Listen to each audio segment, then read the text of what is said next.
حضرت یہ بتائیے کہ ملاحم سے کیا مراد ہے؟ احادیث میں یہ لفظ استعمال ہوتا ہے بہت زیادہ، اس کی وضاحت فرما دیں۔ جی، ان حالات میں جس طرح کہ اب ہمارے سامنے احوال و واقعات آ رہے ہیں،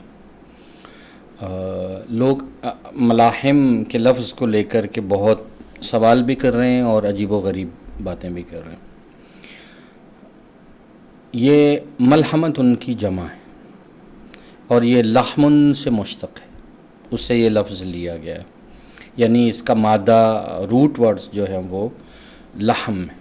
لحم عربی زبان میں گوشت کو کہتے ہیں۔ تو ایسا واقعہ، ایسا معرکہ، ایسی جنگ جہاں خون گرے، گوشت کٹے، گوشت کے ٹکڑے ہوں، قطع گوشت کے ٹکڑوں کو کہتے ہیں، تو اس سے یہ لفظ ملحمہ، ایسی خونریز جنگ جہاں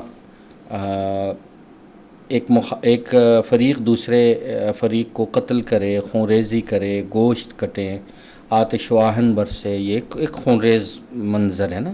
جی، تو لغت کے اعتبار سے تو اسے ملحمہ کہتے ہیں۔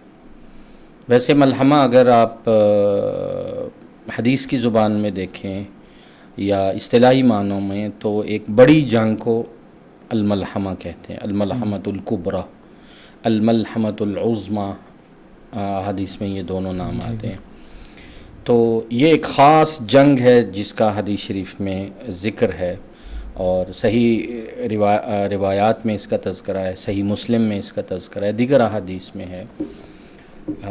اس سے قطع نظر اب ہم چونکہ الملاحم کا پوچھ رہے ہیں احباب، تو الملاحم کے مختلف معنی ہیں۔ ہر جنگ کو چونکہ ملحمہ کہہ سکتے ہیں، ایک بڑی جنگ کو ملحمہ کہتے ہیں، لیکن علم الفتن کے دائرے میں جب آپ الملاحم دیکھتے ہیں تو قرب قیامت میں پیش آنے والی خونریز معرکۃ الآراء، بڑی جنگوں کو جو حق اور باطل کے درمیان ہوں، ان کو الملاحم کہتے ہیں۔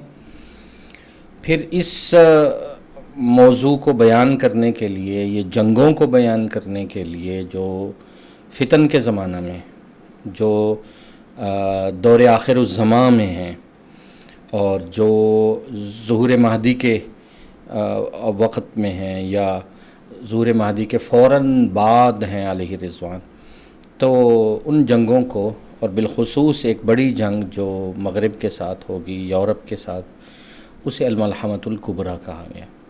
تو آخری دور کی تقریباً تمام جنگیں بڑی ہیں، اپنے حادثات کے اعتبار سے، واقعات کے اعتبار سے، پھیلاؤ کے اعتبار سے، قتل کے اعتبار سے، فتنہ کے اعتبار سے، آزمائش و امتحان کے اعتبار سے، قوموں کی کثرت، اس میں بہت ساری قومیں شامل ہوں گی، اس اعتبار سے تو انہیں الملاحم کہا گیا۔ انہی میں سے پھر ایک الملحمۃ الکبریٰ یا الملحمۃ العظمیٰ اسلام کی وہ جنگ ہے جو ایک معرکۃ الآراء، ایک خونریز، ایک فیصلہ کن، ایک بڑی جنگ ہے جو حضرت مہدی علیہ رضوان کی قیادت میں لڑی جائے گی۔ اس کا حدیث میں الگ سے تذکرہ ہے، تو یہ الملاحم کا مفہوم ہے۔